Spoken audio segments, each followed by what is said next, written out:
हमारी आज की कहानी है बांझ, एक रुला देने वाली कहानी। 14 साल की उम्र में जब खेलने कूदने की उम्र होती है तब रिश्ता हो गया। उस समय में सभी लड़कियों की 12-13 वर्ष में ही ब्याह दी जाती थी। शादी का मतलब भी नहीं पता होता था, बस ये सोचकर खुश होते थे कि नए नए कपड़े मिलेंगे।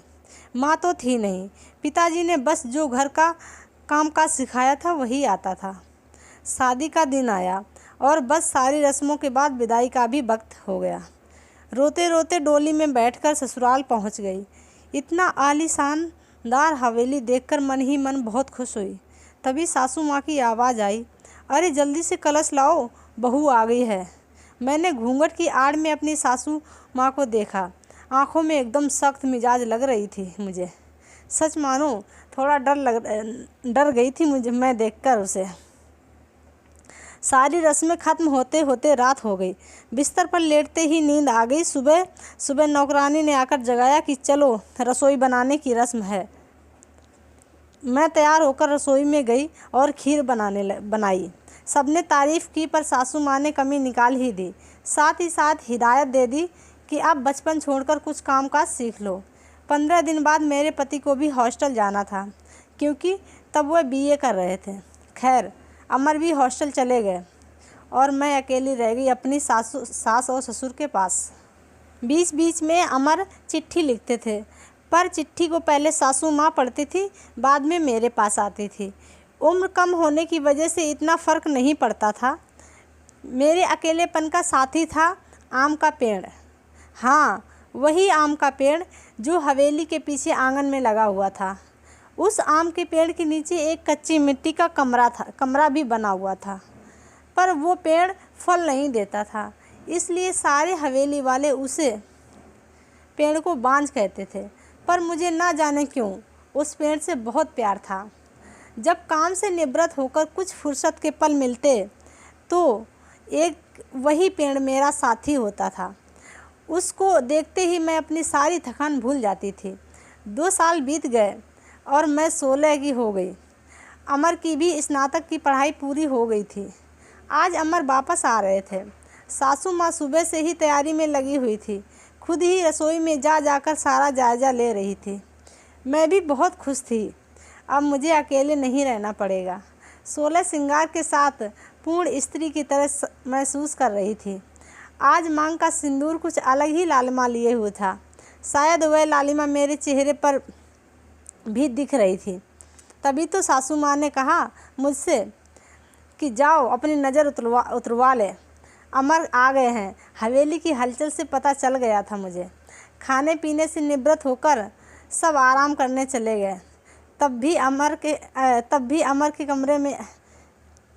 भी कमरे में आ गए थे और मैं बस शर्म से लाल हुई जा रही थी। तभी अमर ने मुझे तोहफ़ा दिया, एक सुंदर लाल साड़ी। पर मेरे लिए तो अमर का वापस आना ही सबसे बड़ा तोहफ़ा था। हमने ढेर सारी बातें की, जिसमें कुछ शिकायत भी और कुछ प्यार था। समय बीतता गया और 2 साल कैसे बीत गए पता ही नहीं चला। अमर और मैं एक दूसरे के साथ बहुत खुश थे। एक दिन अचानक पता चला कि मेरे पिताजी बहुत बीमार हैं। अमर मुझे लेकर तुरंत रवाना हो गए। पिताजी मुझे देखकर बहुत खुश हुए, जैसे मेरे लिए ही उन्होंने अपनी सांसों को रोका हुआ था। और फिर मुझे अमर के हवाले करके वो इस दुनिया से चले गए। भीगी आंखों से मैंने अपने पिताजी को विदा किया। अब मेरा सब कुछ अमर और उसका परिवार ही था। समय गुजरता गया और अमर अपनी लॉ की पढ़ाई भी पूरी कर ली और अब वो सरकारी वकील कहलाने लगे थे। पर भगवान ने मुझे अभी तक संतान सुख नहीं दिया था, या कहें कि संतान के सुख से वंचित रखा था। सासू माँ दबी जुबान में ही बोलती थी, पर धीरे धीरे उन्होंने अपना रुख कड़ा कर लिया। अमर बहुत व्यस्त रहते थे अपने काम में, सो वो सारा दिन मेरे पीछे पड़ी रहती थी। धीरे धीरे सारे गांव में ये बात फैल गई कि हवेली की बहू बांझ है। तीर की तरह चुभता था ये शब्द मुझे, पर कुछ नहीं कर पाती थी, सिर्फ आंसुओं से ही दिल हल्का करती थी। अमर मुझे दिलासा देते, पर लोगों का व्यवहार अंदर ही अंदर मुझे खोखला कर रहा था। अभी मेरी उम्र ही क्या थी, सिर्फ 19 साल। सिर्फ 19 साल की ही तो थी मैं। मुझे बांझ बना दिया था लोगों ने। बचपन से ही शरीर की दुबली पतली थी मैं।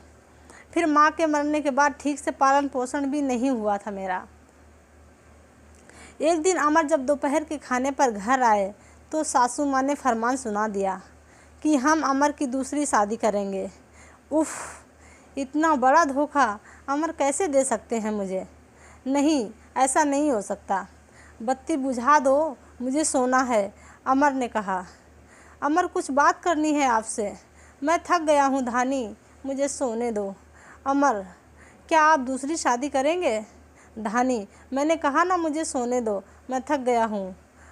मैं तुम सब लोगों की चिक चिक सुनते सुनते, उधर माँ और इधर तुम, परेशान हो गया हूँ। मन करता है कि आत्महत्या कर लूँ। नहीं अमर, ऐसा मत कहिए ऐसा मत कहिए, धानी ने अमर के मुंह पर हाथ रखते हुए कहा। आपके अलावा अब कौन है मेरा?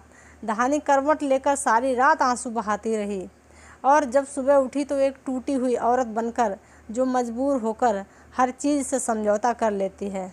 सारी रात यही सोचती रही कि शायद अमर ने भी मौन स्वीकृति दे दी है दूसरी शादी के लिए। उसे ये कहाँ मालूम था कि उसकी माँ ने उसे किस हद तक मजबूर किया है दूसरी शादी के लिए। 1 महीने के अंदर ही अमर की दूसरी शादी गेंदा से हो गई। गेंदा अमर की माँ की दूर के रिश्तेदार की बेटी है। धानी अपना सामान उस पीछे वाले कमरे में रख ले। आज से गेंदा रहेगी इस कमरे में अमर के साथ, सासू माँ ने हाथ नचाते हुए कहा। कैसे छोड़ दूँ ये कमरा? नहीं, ये कमरा मेरा है, जिसे जहाँ जाना है जाए। पर फिर ख्याल आया कि जो ब्याह कर लाया था इस घर में, जब वही मेरा नहीं है तो ये कमरा मेरा कैसे हो सकता है? ऐसा सोचते हुए आँखों से आंसुओं का सैलाब उमड़ पड़ा। सिंदूर की डब्बी और कुछ कपड़े लिए उस कच्ची मिट्टी के कमरे की तरफ बढ़ गई। सामान को एक कोने में रखकर खिड़की पर बैठ गई और उस आम के पेड़ को देखते हुए उसको निहारने लगी। इससे कुछ कम हो जाए दुख शायद, किस्मत कहूँ या कुछ और। आज मेरी हालत भी इस पेड़ की तरह हो गई थी, अकेला और बेसहारा। जैसे ये अभी तक अपने अस्तित्व को बचाने के में सफल रहा, क्या मैं भी इसकी तरह अडिग और मजबूत रह सकूंगी? या फिर किसी कमज़ोर लता की तरह मुरझा जाऊंगी और अपना अस्तित्व खो दूंगी? नहीं, ऐसा नहीं होगा। मैं मजबूत रहूंगी। जब ये बेजुबान पेड़ सबसे लड़ सकता है तो मैं क्यों नहीं? अपने विचार श्रृंखला से बाहर आते ही मैंने अपने आप को संभाला और हर स्थिति में लड़ने के लिए तैयार किया। दिन गुजरते गए और मैंने घर के कामों में अपने आप को व्यस्त कर लिया। अपनी कोठरी के आसपास खूब सारे पेड़ पौधे लगाए और बाकी बचे हुए समय में उन पेड़ों की देखभाल करने लगी। साथ ही साथ उस आम के पेड़ की खास देखभाल करती थी। गेंदा एक सुलझी हुई लड़की है।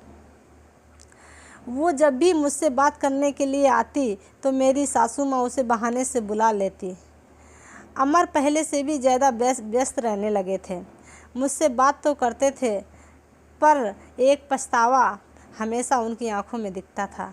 शायद मेरी हालत देखकर बुरा लगता था उन्हें, पर माँ के खिलाफ जाने की हिम्मत नहीं थी उनमें।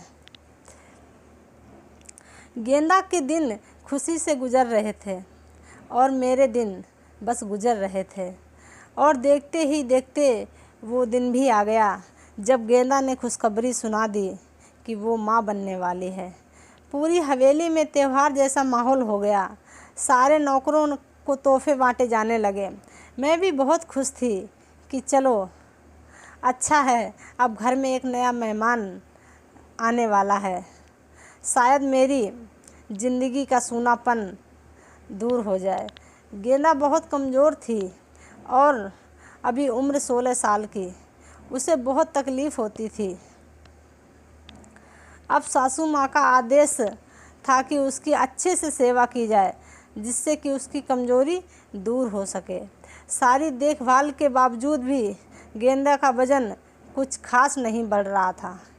एक दिन चिंतित होते हुए मैंने अमर से कहा कि अमर, गेंदा को शहर के किसी अच्छे डॉक्टर से दिखा लाओ। पर सासू माँ ने ये कहकर मना कर दिया कि हमारे भी तो सारे बच्चे घर पर ही हुए हैं, और अमर की वही पुरानी आदत कि अपनी माँ के खिलाफ़ तो वो जा नहीं सकते। एक दिन गेंदा की तबीयत कुछ ज़्यादा ही खराब हो गई। उसकी सांस बहुत फूल रही थी। घबराकर मैंने गांव के वैद्य को बुलाया। वैद्य जी ने आकर कुछ दवाइयाँ दी और खून की कमी भी बताई। और जब मैंने अमर को ये सब बताया तो सासू माँ ने मुझे गेंदा से दूर रहने की हिदायत दे दी, ये कहकर कि एक बांझ की छाया भी नहीं पड़नी चाहिए गेंदा पर। खैर, मुझे गेंदा से दूर कर दिया गया और मैं फिर से अपनी कोठरी में अकेली सारा दिन बंद रहने लगी। यूँ कहें कि अंदर ही अंदर मैं खुद ही भी डर गई थी कि कहीं सचमुच मेरी वजह से गेंदा को कुछ हो न जाए। कुछ दिन बाद रात में नौकरों का शोर शराबा सुन के आंगन की तरफ भागी तो देखा गेंदा के प्रसव का समय आ गया था। गांव की बूढ़ी औरतें और दाइयों को बुलाया गया। पूरी हवेली में हलचल का माहौल था। मैंने अमर की तरफ देखा, वो बहुत डरे हुए लग रहे थे। मैं उनके पास गई और उन्हें थोड़ा धैर्य रखने को कहा। थोड़ी देर में बच्चे की किलकारी गूंजने लगी। हम सभी की खुशी का ठिकाना ना था। पर तभी दाई ने बाहर आकर बताया कि गेंदा की कमजोरी और खून की कमी के कारण वो गेंदा को नहीं बचा पाए। बेटी को जन्म देते ही गेंदा का देहांत हो गया। हाय, पोते का मुंह नहीं देख पाई। अब मैं कैसे मेरा वंश आगे बढ़े चलेगा। सासू माँ का विलाप सारी हवेली में गूंज रहा था। उस छोटी दूधमुही बच्ची को देखकर मेरा कलेजा मुंह को आता था। ऐसे लगता था कि जैसे वो मैं ही हूँ। मैंने उसे कलेजे से लगा के रखा। जिसकी माँ नहीं होती है वो बच्चे कुछ ज़्यादा ही समझदार होते हैं। शायद ज़रा भी नहीं परेशान नहीं करती थी वो मुझे, बस दूध पीते ही सो जाती थी। सासू माँ का वही राग चलता रहता, लड़कियों से वंश नहीं चलता है। पर अब शायद किसी को फ़र्क नहीं पड़ता था। अमर अब पहले से भी खुश रहने लगे थे। ऑफिस से आते ही मेरे कमरे में आते और गुड़िया को खिलाते। मुझे भी अमर को खुश देखकर अच्छा लगता था। साल बीत चुके, गेंदा को दूर गए, गुड़िया को आए हुए। आज गेंदा की बरसी है। हवेली में छोटी सी पूजा रखवाई है। मैंने पंडित जी के आते ही सासू माँ ने प्रश्न किया कि क्या मैं जीते जी पोते का मुंह देख पाऊंगी, और पंडित जी ने उसके लिए कुछ ग्रह शांति के उपाय बताए। सासू माँ चल दी पंडित जी को हवेली दिखाने और सारी हवेली शुद्धि कराने। मेरी कोठरी के पास भी गई और पंडित जी को वो वांझ पेड़ भी दिखाया। पेड़ देखते ही पंडित जी का मुंह बन गया। उन्होंने कहना शुरू कर दिया कि इसी मनहूस पेड़ की वजह से हमारे घर में बेटा नहीं है। जितनी जल्दी हो सके इसे कटवा दो। अब कटवा डालो। मुझे कुछ समझ नहीं आ रहा था कि मैं क्या करूं, कैसे अपने सुख दुख के साथी को बचाऊं। जैसे ही वो कुल्हाड़ी लेकर आए काटने, मैं आगे फुर्ती से भागकर उस पेड़ से लिपट गई। मैंने विनती करने लगी, पेड़ को छोड़ दो, पर वो लोग नहीं मान रहे थे। मैं रोती जा रही थी पर किसी को तरस नहीं आ रहा था। तभी किसी ने मुझे खींच कर धक्का दिया और मेरा सिर पत्थर से टकरा गया। सिर से खून की धार निकल रही थी। ये देखकर अमर से रहा नहीं गया। उन्होंने सबको वहाँ से हटा दिया और तुरंत मुझे अस्पताल ले गए। मरहम पट्टी के बाद मुझे कुछ होश आया। डॉक्टर साहिबा सामने खड़ी थी और अमर को कुछ समझा रही थी। सासू माँ भी वहीं थी और उनके चेहरे से पता चल रहा था कि उन्हें अपने किए पर अफसोस है। डॉक्टर, क्या अब हम इसे घर ले जा सकते हैं? अमर ने पूछा। हाँ, आप इन्हें ले जा सकते हैं, पर ख्याल रखिएगा कि अब ऐसा दोबारा ना हो, क्योंकि ऐसी हालत में ऐसे गिरना ठीक नहीं होता है। ऐसी हालत? डॉक्टर, क्या हुआ है इसे? अमर ने घबराते हुए डॉक्टर से पूछा। अरे, आप लोगों को नहीं पता? अब ये माँ बनने वाली है। तो इनका अच्छे से ख्याल रखिएगा। ये सुनकर किसी को भी यकीन नहीं हुआ। बस सब एक दूसरे को देखे जा रहे थे और मैं तो बिल्कुल यकीन ही नहीं कर पा रही थी। सासू माँ की आंखों में पछतावे के आंसू थे। मेरे सर पर हाथ रखकर बस इतना ही कह सकी कि मुझे माफ़ कर दो, और मैं मुस्कुराकर उनसे लिपट गई, जैसे मैं अपनी माँ से लिपटी हूँ। और पूरे 9 महीने के बाद मेरी सासू माँ ने मेरा खूब ख्याल रखा और मैंने उस पेड़ का। आज मेरी डिलीवरी होनी थी। सासू माँ समय से मुझे अस्पताल ले गई ताकि जो गलती उन्होंने गेंदा के समय की थी वो अब ना हो।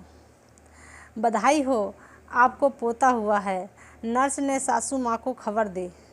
और खबर सुनते ही सासू माँ ने हाथ से अंगूठी निकालकर नर्स को दी। वो खुश थी, पर इस वजह से नहीं कि पोता हुआ है, बल्कि इस बात से कि मैं बिल्कुल ठीक हूँ। हवेली में धूमधाम थी, सब खुशी थे कि हमारा परिवार पूर्ण हो गया था बेटी और बेटे के आने से। और एक खुशी कहीं और भी पनप रही थी। वो उस आम के पेड़ में फल और फूल आ रहे थे। शायद हम बहुत जल्दी चिंता करने लगते हैं फल मिलने की। हर चीज़ का समय होता है। कुपोषित शरीर हो या पेड़, दोनों ही फल नहीं देते। So thank you.